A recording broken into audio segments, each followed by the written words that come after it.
Di Satreskrim. Gunawan, 30 tahun, tersangka pencabulan pada anak ditangkap Satuan Unit Perlindungan Anak dan Perempuan Polrestabes Palembang setelah dilaporkan sejumlah korbannya.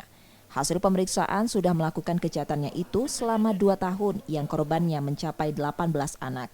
Korban rata-rata dirayu tersangka dengan janji memberi uang jajan sebelum melakukan kejahatannya.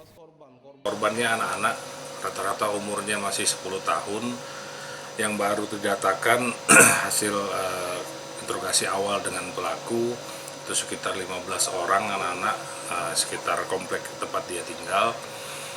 Makanya itu kita akan mendalami apakah dia ada secara psikologi ada memang kelainan ya, karena kan ya, pedofil ini pasti ada kelainan secara psikologi, itu tetap kita akan cek secara psikologi, kejiwaan segala macam dengan ahlinya nanti.